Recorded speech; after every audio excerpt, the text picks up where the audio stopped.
Prezados, tudo bem? Eu vou aqui apresentar para vocês brevemente um retrato do sobre uma narrativa histórica breve sobre a história com ênfase cultural da Coreia.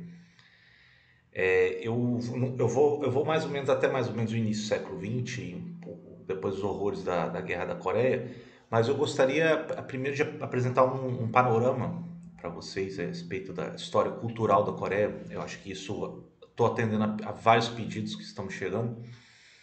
E eu decidi então fazer isso uma exposição breve para vocês, né? E aqui eu começo com um belíssimo retrato, né? Um dos meus artistas favoritos da Coreia, que é o Byung Sang-byok.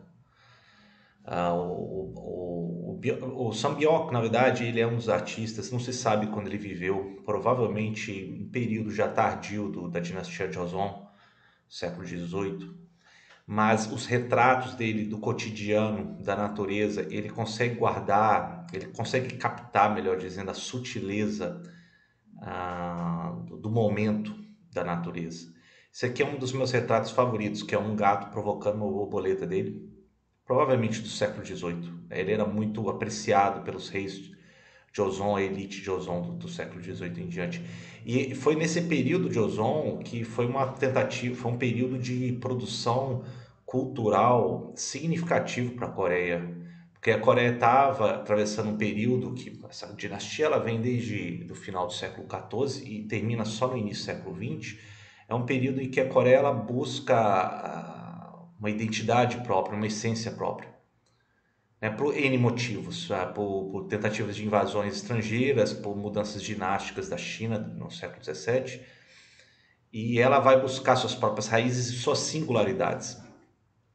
O Sambiok aí retratando, ele está tentando buscar o cotidiano, a leveza do cotidiano, né, a delicadeza também do cotidiano. Então eu acho que ele representa bem, eu acho que seria uma boa começarmos com ele a nossa apresentação.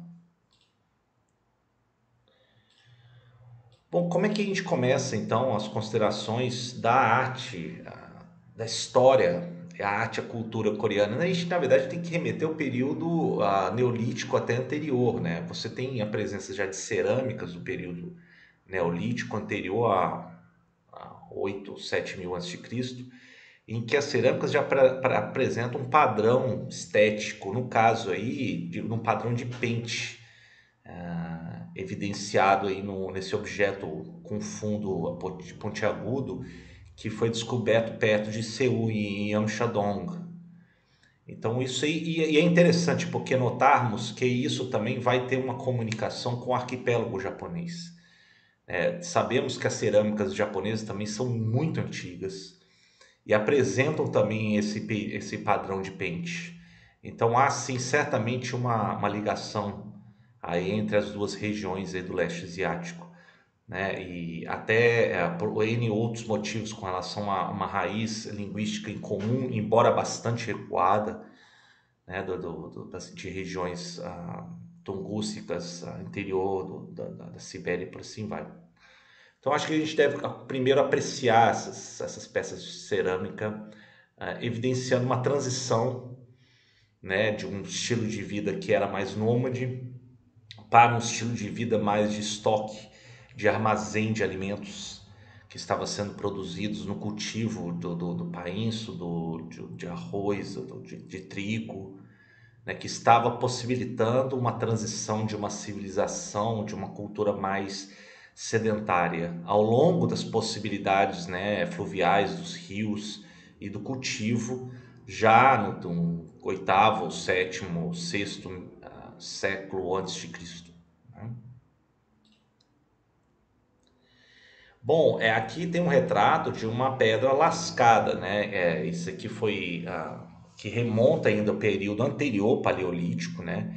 Sendo que o neolítico começa uma transição por volta de 8.000 antes de Cristo, com o uso de cerâmicas para armazenar alimentos, né? E como eu disse, a cerâmica com padrão de pente ela é evidenciada. Na verdade, esse slide poderia até ser melhor encaixado anteriormente, Que isso aqui foi descoberto em Jongkok-ri, que apresenta, na verdade, uma expressão mais da caça, né? Anterior, portanto, a 8000 a.C. em diante. Bom, como é que começa as narrativas? Aqui estamos entrando ainda no período ainda meio mitológico do que a gente começa a enxergar como uma história coreana, né? E remete-se ao fato de que existiu uma primeira figura, que é considerado o pai de todos os coreanos, que vai ser o Dangun. E teoricamente depois os seus sucessores teriam reinados muito longevos. Eles teriam trago e evidenciado para a humanidade as coisas como a agricultura, a metalurgia e por assim vai, né?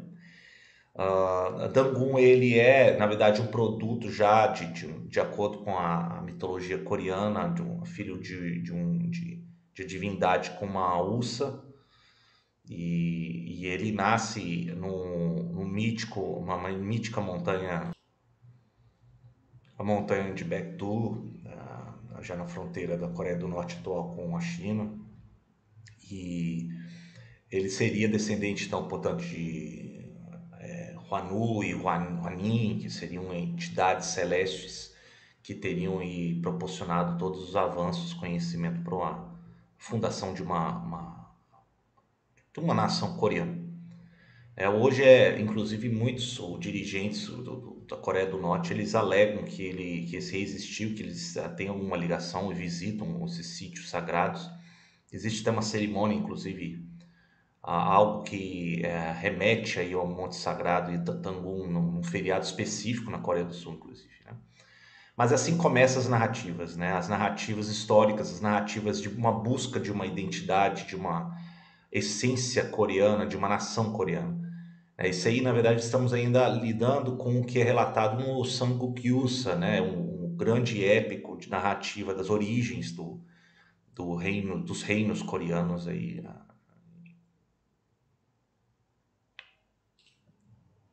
Bom, desse período também consta muitos dolmens, né? Que são essas estruturas de pedra que, curiosamente, não existem muitas nem na Manchúria, nem na China, mas na Península Coreana existem várias. E isso evidentemente remete a períodos anteriores, né? Existe já evidências, portanto, de um trabalho massivo, organizado, envolvendo muitas pessoas, portanto, era possível ter uma organização, e provavelmente isso remete ao período dos últimos séculos antes de Cristo, né?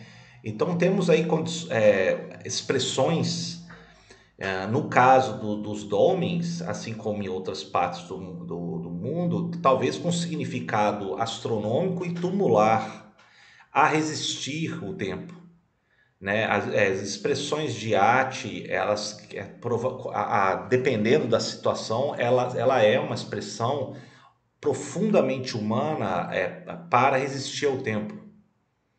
Os domens, talvez sejam as expressões mais puras disso.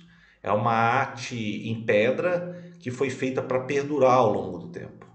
E é uma expressão humana, é um trabalho humano, né? O significado dessas obras tem é uma obra com o significado humano, ela não é um significado aleatório. Então, estamos falando ainda das origens de uma expressão, depois que vai se desdobrar em várias vertentes, questão da artes visuais, a arquitetura e por assim vai, mas aqui tudo ainda estamos numa expressão unificada de um tempo recuado, de uma expressão humana, né? Bom, estou pulando aqui já para a ascensão de alguns reinos que começam a surgir na Península Coreana, né? O mais proeminente deles vai ser o antigo reino de Goguryeo. Go, né, em coreano é antigo, é velho. Então, essa é uma dinastia, a primeira, a velha dinastia Goryeo, porque haverá uma segunda, né? Então, eles vão diferenciar para esse termo Go, né?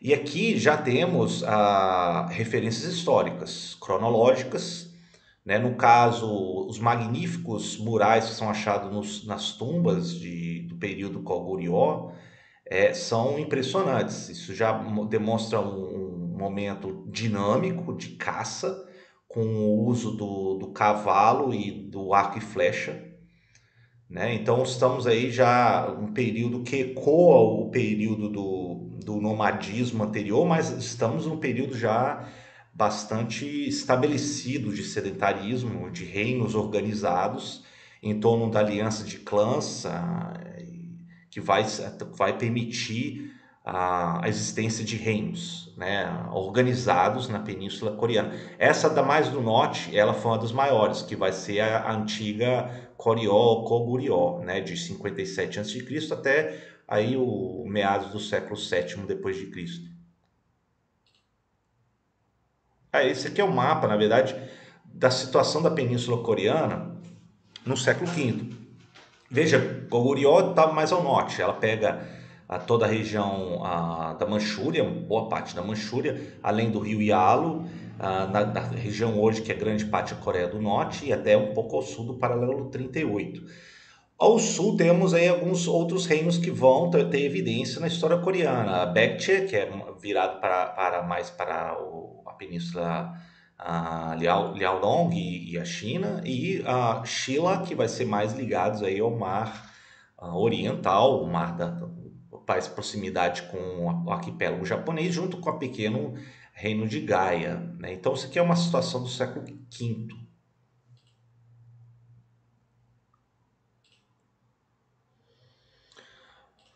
O budismo e o confucionismo começam a chegar gradativamente na Coreia, né? Aqui temos retratos de imagens de figuras celestiais que deixaram de atingir a iluminação e a quebra do ciclo do sofrimento, o samsara, ou seja, a iluminação nibbana, que são, no caso do budismo mahayano, que começa a fazer marca ali, vindos de terras chinesas, são as figuras chamadas bodhisattvas. Aí retratado, né, na cerâmica, durante o período Goguryeo, nesse caso aí em 372. Então isso já começa a marcar o período da cultura Goguryeo. Segundo, também temos evidências da adoção de valores confucionistas para organizar o sistema burocrático e educacional do reino Goguryeo, né, o reino mais ao norte, que vai ser chamado Terrak.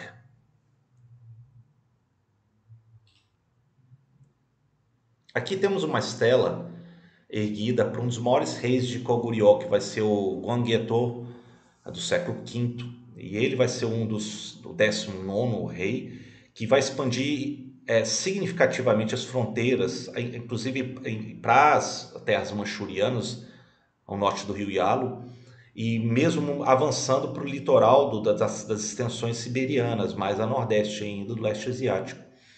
Essa estela é muito famosa porque foi erguida por o seu filho, né, o Jiangsu, e ela está hoje na província de Jilin, na China, e ela comemora então as realizações do seu pai. Então isso é uma expressão do marco, do auge do reino Goguryeo. E vejam, muito dos limites de Goguryeo incorporava hoje que são terras chinesas, que são as terras manchurianas, que tem aí uma possibilidade de planícies de produção agrícola significativos, dependendo da época do ano, né? Novamente, tal como os domens, a estela em pedra é uma expressão humana, mas nesse caso já começa a ter inscrições que reconhecemos e nos traz uma mensagem mais específica.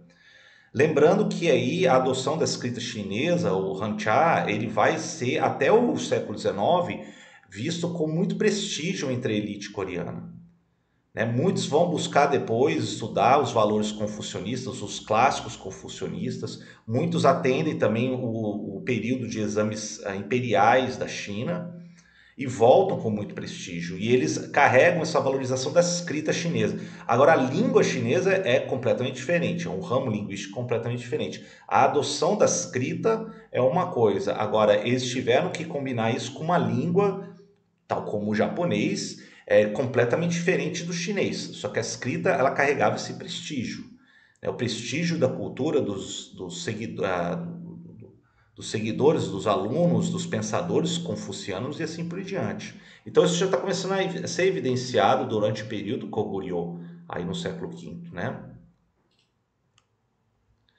Baekje, que vai ser um reino um pouco mais ali ao sul, especificamente ali mais a sudoeste, também vai apresentar grande expressão artística.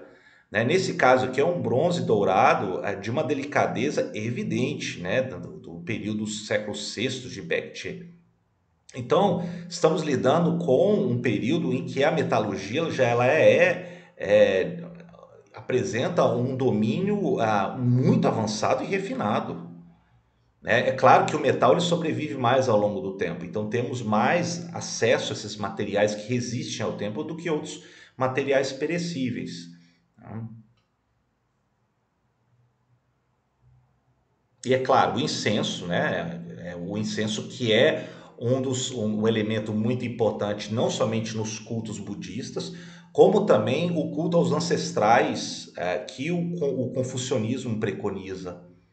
E assim você, acendendo o incenso, como se observa em muitas sociedades no leste asiático, é uma maneira de você homenagear ancestrais espíritos, né? Através da queima do incenso. Aqui tem uma expressão belíssima de ouro, uma coroa de ouro do pequeno reino de Gaia, né? No sul ali. Temos aí não somente a expressão do material nobre, mas também pingentes de jade aí, curvos pendurados nessa coroa. Existem outras coroas magníficas, eu não trouxe aqui por questão de limites, mas a de Shilla, por exemplo, tem coroas que são lindíssimas, que hoje encontram-se em museus na Coreia, né? E a figura do Buda, provavelmente o Amitabha, né? Uma expressão aí do Buda num Bodhisattva, nesse caso num templo do período do reino de Shilla, cerca de 706, nesse caso vindos do pagode do templo de Huangboksha, né? Novamente, o teor budista é marcado, é acentuado. Ele chega nos primeiros séculos, é claro que ele vai ser retrabalhado, adotado por algumas elites, algumas famílias governantes que enxergam vantagem em adotar o budismo, porque o budismo amplia o alcance, os contatos internacionais, entendendo que também o budismo começa a ter uma ascensão marcada em várias regiões da China nos primeiros séculos depois de Cristo, inclusive do período Sui em diante. Né? Você também tem a adoção do budismo do ramo mahayano, que era muito marcado nas terras chinesas, mas também adota-se também uma adaptação com os costumes locais coreanos. Né? Então não se chega de uma forma inalterada, ela trabalha por exemplo, culto a ancestrais, culto aos espíritos da natureza, né? E por assim vai. Então não é uma simples imposição. Estamos trabalhando mais uma dinâmica cultural de adaptação, né? E até sincretismos, dependendo da localidade. Na Coreia não seria diferente, assim como em outros locais. Eu acho que uma coisa que marca no plano político é uma tentativa desastrosa, entre outras, de alguns comandantes chineses, como no caso aí no século VII da dinastia Sui, de tentar subjugar o reino Goguryeo e na batalha definitiva de 602, em que o comandante chinês e as tropas chinesas elas ou se afogam em grande número na batalha de Salsu, ou eles fogem muito além da península Liaodong aqui para regiões além. Então, aqui você tem uma expressão de repúdio, de defesa e de limites dos avanços chineses. Né? E isso tudo vai começando a sedimentar a unidade, o senso coreano em comparação com os chineses. A Batalha de Salso, ela talvez seja uma das batalhas mais determinantes da história coreana, né? Entre outras invasões que eles vão enfrentar e vão repudiar ao longo de sua história. Aqui eu tenho um retrato de um período de reinos unificados, agora em duas vertentes, né? O que vai cair depois de problemas dinásticos de sucessão e de política que vai ascender no norte, que vai ser Balhae. Então é mais quase como uma sucessora do que tinha restado de Goguryeo. E no sul percebemos aí o grande avanço do reino Shilla, em detrimento de Baekje, em detrimento da pequena Gaia. Inclusive há relatos de uma proximidade de Shilla com a dinastia Tang chinesa, né, justamente para tentar se fortalecer diante dos seus vizinhos e segundo para conter em duas frentes o reino de Balhae no norte. Então temos aí um mapa no século VIII. Do período Shilla, que é um período bastante rico em expressão artística, né, da história coreana, temos, por exemplo, aqui um detalhe de um sino sagrado do rei Seongdeok, em bronze, né, e a belíssimo detalhe aí de uma apsara, né, com a decoração em volta dela. A Apsara é uma entidade que está presente também no universo budista, que remete inclusive até no universo hindu. Estamos trabalhando aí o imaginário budista, como chega e como ele é adotado e adaptado à cultura coreana. Inclusive, do período do Shilla, é o período que na capital Gyeongju, que é considerado quase que um museu a céu aberto, né? Você tem expressões das mais centrais da história coreana, como o Templo de Boguksa, por exemplo, expressões artísticas que remetem ali quase que uma idade de ouro da história coreana. É um período de florescimento comercial, de contatos internacionais, de um período formativo da cultura, da identidade coreana, é o período Shilla. É um dos elementos mais importantes do que vai começar a se desdobrar nos séculos posteriores, século VIII, IX em diante da história coreana. Balhae, ela também vai herdar também aquela carga de influência vindos da China, né? Naturalmente, é uma fronteira ampla que ela guarda ali no nordeste da China. Aqui você tem também, novamente, uma expressão do budismo, né? Trabalhado numa pedra, numa estela de pedra, e que marca, evidentemente, a história coreana, assim como todo o leste asiático. Aqui temos um retrato de Goryeo. Agora não é o antigo Goguryeo, né? Agora é Goryeo, né? E Goryeo vai ser aquele reino que vai praticamente avançar em cima de Shilla. Ele pede os domínios mais ao norte, mas ele vai tentar unificar novamente a península, né? E é um período interessante, porque é um período que ele vai trabalhar a herança de Shilla, ele vai trazer elementos de Balhae, e nessa síntese ele vai começando a produzir a expressão mais clara, evidente e singular da cultura coreana.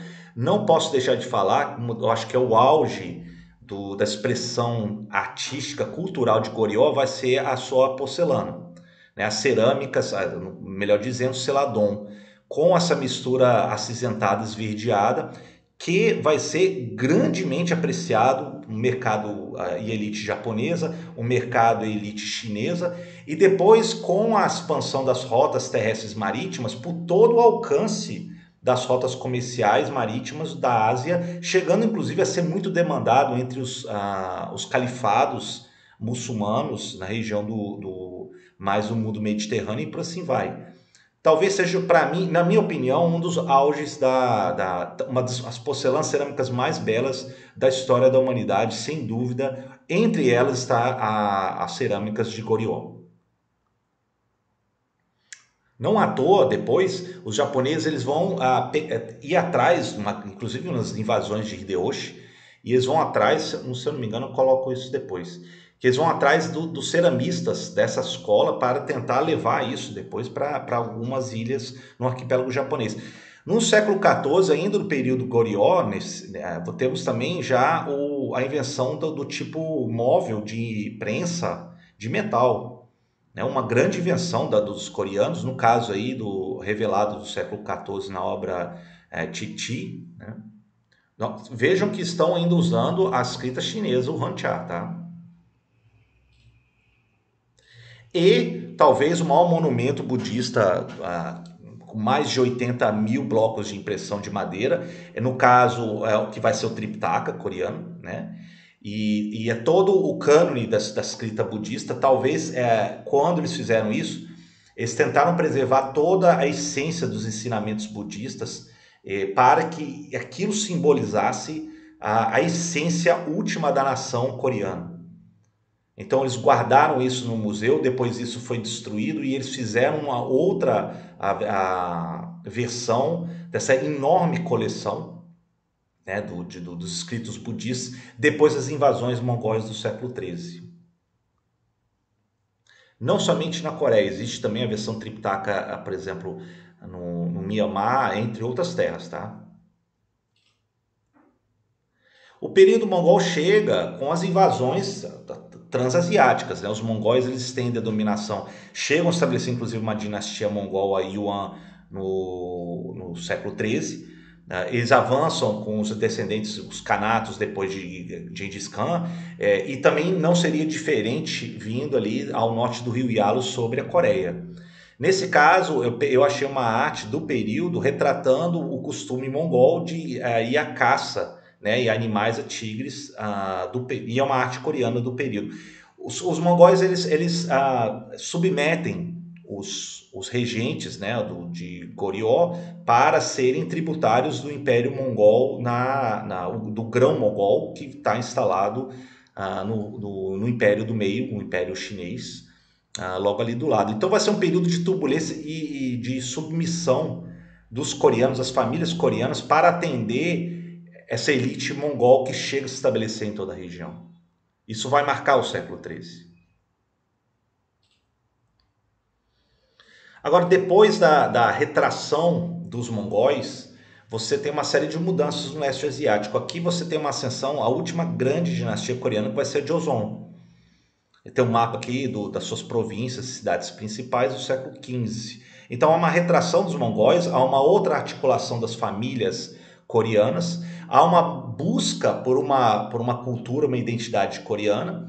Então, nesse caso, com relação à China, depois da queda dos mongóis na China, né, no caso, você tem a ascensão de uma dinastia, a dinastia Ming, e o estabelecimento, né, a vitalidade das relações do reino coreano Joseon com a dinastia Ming chinesa. Inclusive também com contatos ocasionais com o arquipélago japonês a leste. Um dos maiores reinos, o período Joseon vai ser capital para a história coreana, né? Entre eles tem aqui o túmulo do rei Taejong. Taejong, que foi o terceiro da dinastia, ele implementou uma série de reformas no governo, reformas não somente burocráticas como ideológicas, ou seja, ele novamente traz estudiosos acadêmicos confucianos que tinham sido negligenciados ou marginalizados durante o período mongol. Então, os mongóis, eles não enxergavam, eles não adotaram tão profundamente os ensinamentos confucianos. Então, quando a dinastia Ming chega na China, e também uma mudança aí da realidade com a dinastia Joseon, você tem uma retomada dos estudiosos confucianos a serem implementados. No caso do reinado de Taejong, você tem isso expressado durante o seu período, como no sistema de leis Ropé, né, que são etiquetas de identificação, a dependendo da classe social e na aprovação dos exames imperiais, né? Há uma realização de censo e das terras, e também uma organização dos órgãos executivos, que vai ser chamado os 6 ministérios durante o período Taejong. Então a gente está entrando no período já fundamental do início da dinastia Joseon. Eu trouxe aí o túmulo dele, do rei Taejong. E, claro, não podemos deixar de falar do Sejong, que vai ser talvez um dos maiores reis da história coreana, que, junto com outras realizações, a mais duradoura vai ser a criação do alfabeto Hangul. Ou seja, é um alfabeto, ela diferencia-se do Hanja. O Hanja vai ser ainda muito apreciado pela elite coreana, confucionista, só que o Hangul já começa a dar possibilidade à população em geral, e talvez, não se sabe se Sejong fez isso ou não, mas a tradição diz que foi ele que mandou criar esse alfabeto Hangul para que as pessoas pudessem ter acesso aos ensinamentos confucianos e os ensinamentos budistas. Inclusive hoje, até os dias de hoje, na Coreia, é comemorado o dia da criação do alfabeto Hangul. E haverá avanços nas técnicas e nas ciências, né? Então aqui você tem um retrato de um mapa astronômico bastante detalhado do período de Joseon do século XVII e também aqui um retrato do relógio solar, né, do período Joseon, entre outros, né? Temos aí o desenvolvimento como eu disse, da imprensa móvel, temos também aí no campo de batalha quando eles enfrentam os japoneses na Guerra Intin, que vai durar de 1590 1592 a 1598, com as invasões de Hideyoshi, vindos do arquipélago japonês. E ali você tem evidenciado o uso de navios tartarugas, né, com o grande almirante I, né, o I Sushin, né, e é ele que, através de um conhecimento tático impressionante da situação, ele consegue então estrangular a sustentação naval das tropas japonesas que tinham arrasado boa parte do reino Joseon nessa guerra em Tin.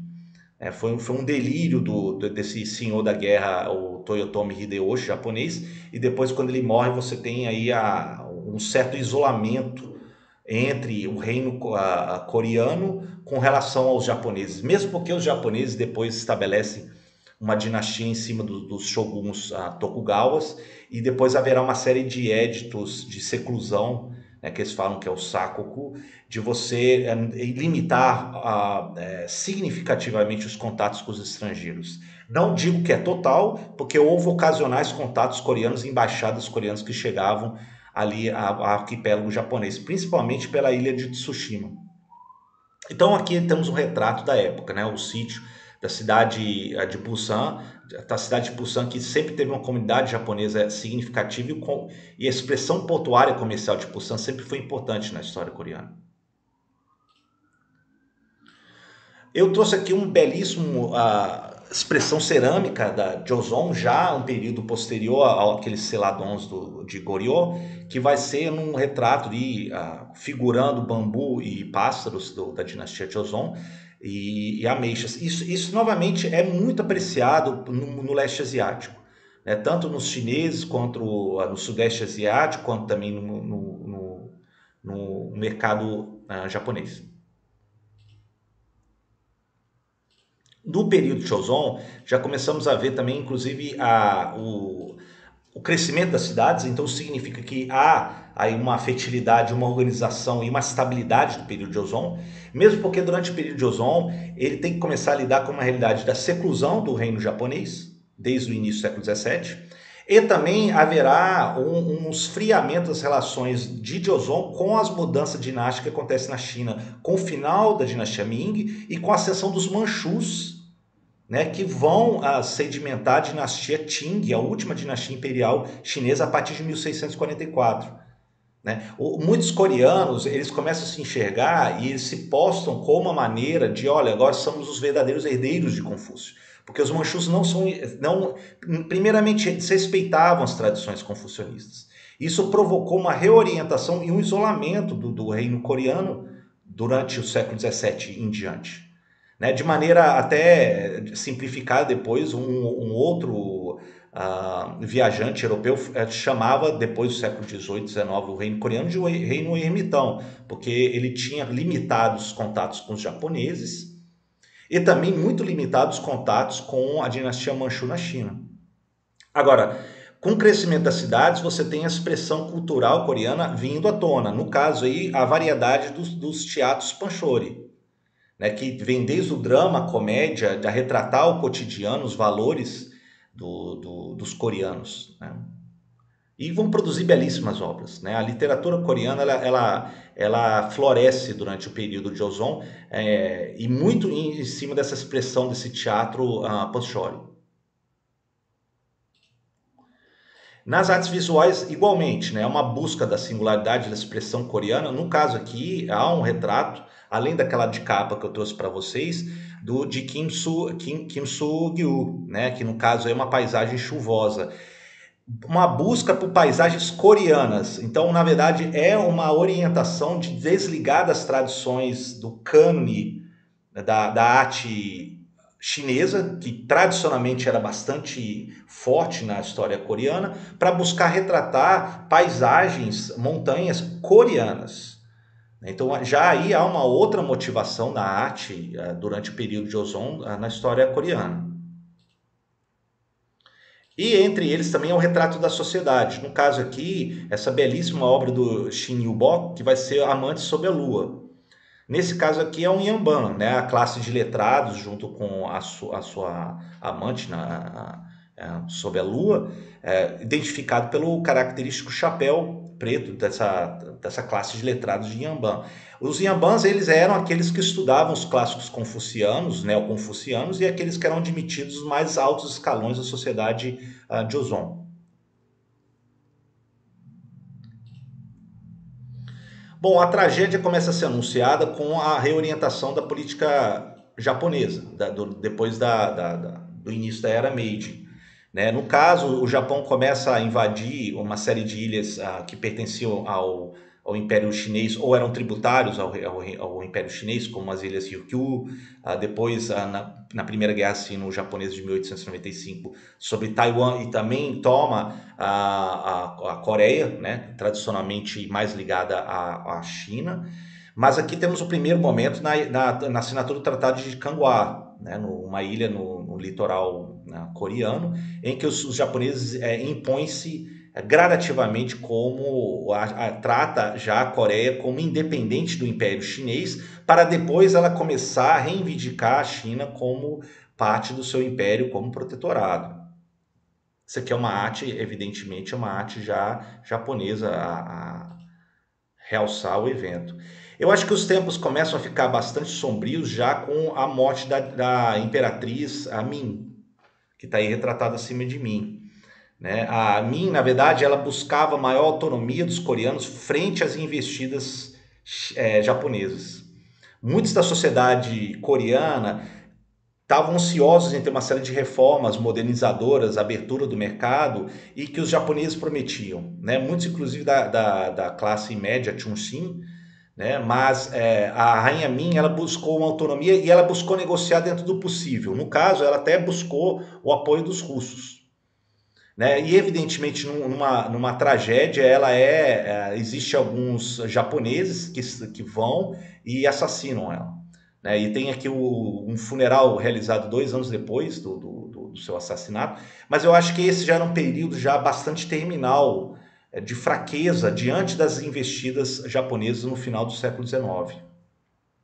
Lembrando que, claro, em 1905 o Japão ele declara a Coreia como protetorado e ele anexa a Coreia como parte do seu império em 1910 em diante.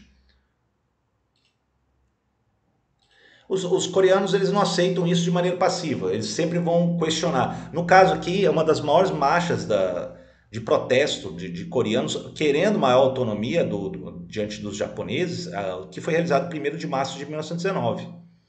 Na verdade, esse período ele é o período das assinaturas de paz da Primeira Guerra Mundial, em que, como o presidente americano Wilson tinha prometido, entre outros, a autodeterminação dos povos. Então, isso foi sinalizado para os coreanos, que eles tentaram fazer a sua voz ser ouvida ali em Versalhes, em 1919, mas eles foram amplamente ignorados.